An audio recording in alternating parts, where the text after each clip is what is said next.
Good afternoon, everybody. I'm Kentaro Inui from Graduate School of Information Sciences. It's my great honor to have such a nice opportunity to give a talk. I appreciate all the great efforts of the organizing committee under such circumstances. My topic is going to be about natural language processing. It's an exciting field. Lots of interesting things, innovations and advances are going on. So I'd like to share some of those in this talk. Just as demonstrated by our first keynote speaker, deep learning has given a great impact on deep learning, on natural language processing. Remarkable advances. The biggest impact of deep learning is probably in machine translation in our field. The quality of machine translation has already reached a sort of, practical level. And as probably many of you are amazed at the quality of the current recent advances of machine translation services. I wouldn't go into the detail of the technical stuff, but there is no doubt that deep learning has a great impact on the quality of machine translation. Of course, it's not just the mere or straightforward application of the off-the-shelf technology created elsewhere. Things are not like that. Our community, the NLP community, has been producing its own sort of innovations for the sake of natural language processing itself. And our group is also contributing to this great trend. Machine translation is one of the most competitive subfields of natural language processing. And we have an international competition every year, right? A number of strong players join this series of annual events. Microsoft, Facebook, Cambridge, or Edinburgh, Johns Hopkins, many big players. Among those big players, our group tied for the first place in English and German translation of news stories a couple of years ago. This is the most competitive direction of translation. And last year, we won the first place in English-Japanese translation in scientific documents.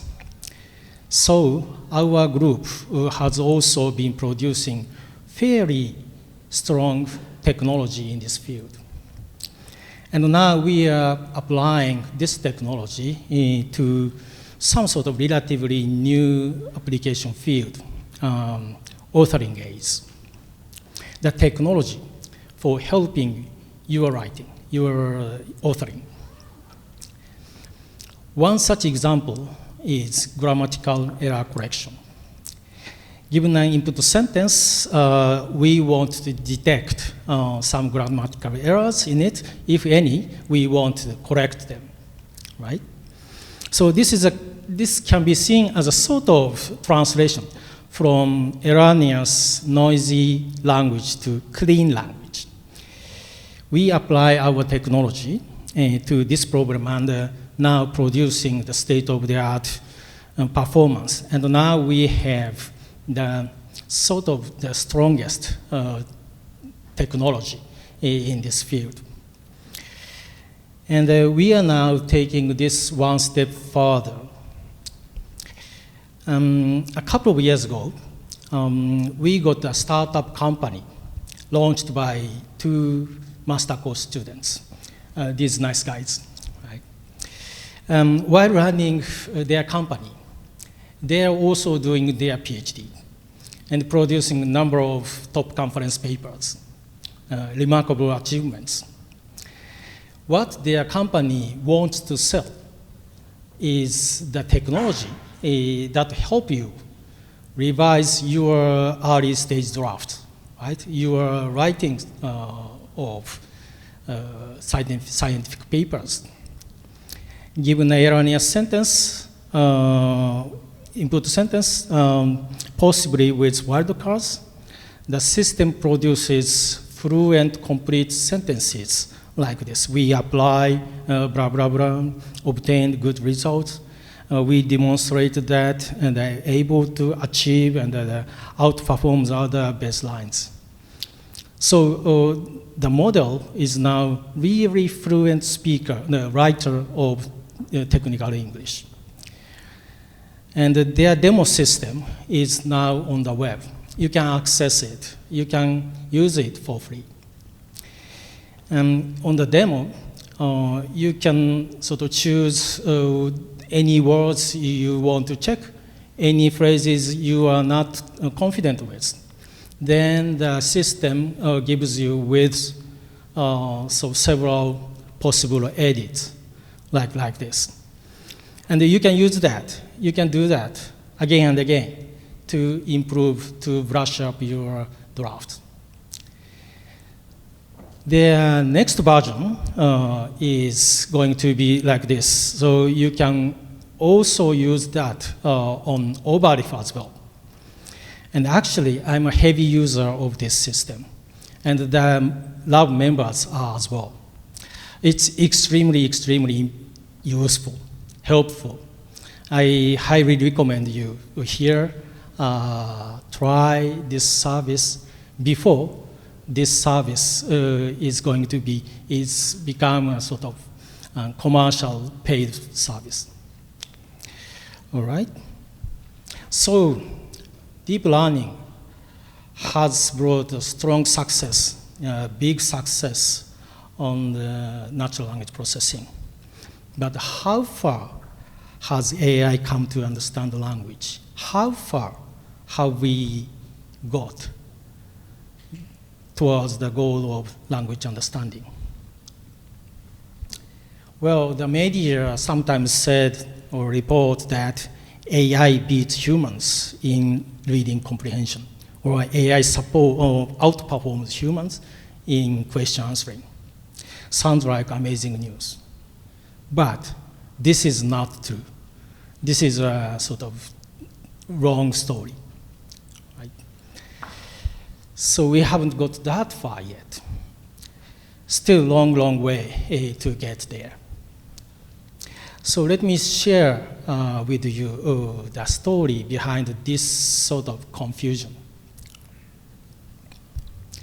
Reading comprehension is a test for sort of assessing the ability of human or even machines. Given a text, your job is to answer the question, right? And if you get the correct answer, then you understand understand the text. It is also the same case with machines.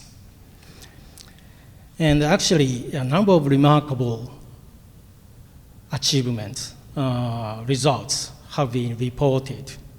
And for a number of recently published data set. For instance, some AI models are reported to be almost like a human level, or even outperform humans.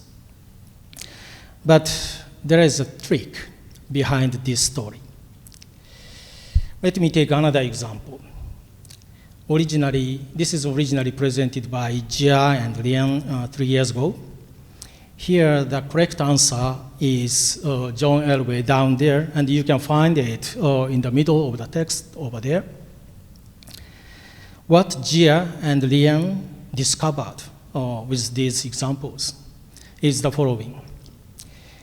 They tested many state-of-the-art models and found that their models did a very good job for the original set of questions. But as an attempt, they inserted totally irrelevant sentence at the end of the given paragraph, right? Like this. Then they found that their models easily fooled. They got wrong answers very easily. And in this specific example, the model is now finding the Jeff Dean as an answer, right? Which is from the totally irrelevant inserted sentence. So obviously, these models did not understand language. These models did not understand what is written, what is asked, right? Inspired by this study, this report, our group also explored quite a lot about what happens in such a sort of state-of-the-art models for reading comprehension, but more systematically. I wouldn't go into the detail, but we are producing plenty of interesting evidence that shows the current state-of-the-art models do not understand the question under the text, but producing the correct answer, right, without understanding or with very little understanding of language.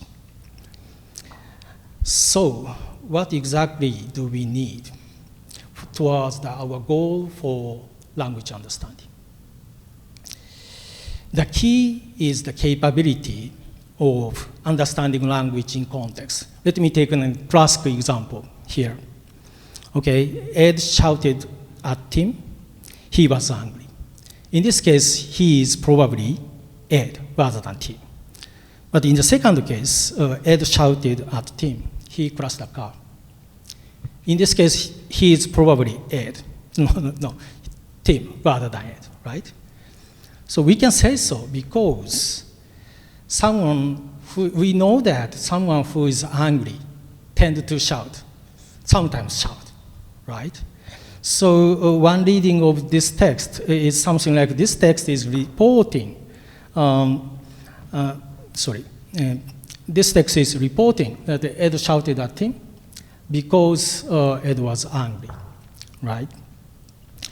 So the point is that a natural language text is not just a random sequence of arbitrary sentences. It's more like a coherently organized body of sentences where sentences are connected with each other through semantic or discourse relations. So understanding language in context requires something like this sort of reasoning with shared common sense knowledge.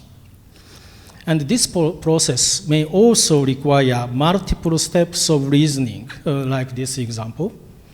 To chain multiple pieces of knowledge, you may also need to flexibly compute the similarity between the different phrases, like crash the car and damage something. Right? So language understanding is all about knowledge, reasoning, and semantics and so on. These are all long-standing, very difficult challenges in natural language processing or even AI, right? And we are still very far from that goal. But we believe that these are essentially important to address. We must keep addressing these issues, even in the age of deep learning. As a step toward this goal, what we are doing is address this sort of problem. Here we want to predict new relations through multi-hop reasoning over knowledge base and text. So let us consider the situation like this. We have the knowledge base, and we want to know the relation between these two guys, right? And suppose that our database, our knowledge base, does not have any information about this knowledge. If the information is stated, described in somewhere in text, then we want to extract that information from that text. This is a well-known, well-studied problem setting called knowledge acquisition. But we want to take a step further. Even if it is even if the information is not stated directly in the text. But we may be able to still predict this relation by combining relevant pieces of knowledge. In this case, Alzheimer's disease, we know that it is associated with alpha-synuclein, and this guy is described in some relation with this guy in the text. And we know that apomorphine also may treat the Parkinson's disease. So combining these pieces of information, we may be able to predict this relation. Apomorphine may also treat Alzheimer's disease. This is what we want to do, right? And so this is a nice example of what we want to do, in the sense that it not only requires knowledge acquisition, but also multi-hop reasoning over knowledge base and text. And again, I'll skip the technical details, but if you train your model appropriately, the performance gain is enormous. You can boost your performance dramatically. The effect of multi-hop reasoning is enormous. To the best of our knowledge, this is the first study that has shown the dramatic sort of impact of multi-hop reasoning over not only knowledge base, but also text. And we are now applying this technology to the biomedical domain to create a COVID-19 related large-scale knowledge base. Here we have sort of succeeded in extending the existing knowledge base called UMLS by 15 times larger with a reasonable high precision, like 80-something%. I'll skip these examples, but so the model predict the missing relation by combining these sort of paths. And once such a large-scale knowledge base is obtained, then we can use it for various kind of purposes. For instance, helping researchers to get access to the relevant papers or relevant descriptions. So we plan to collaborate with the expert researchers in this field to see to what extent this sort of technology could help them. So we believe this is a big step toward that sort of, a distant world we want to achieve. Using text as an unstructured knowledge, and we also achieved sort of multi-hop reasoning over heterogeneous kinds of knowledge pieces, and we sort of leverage the latest advances of deep learning.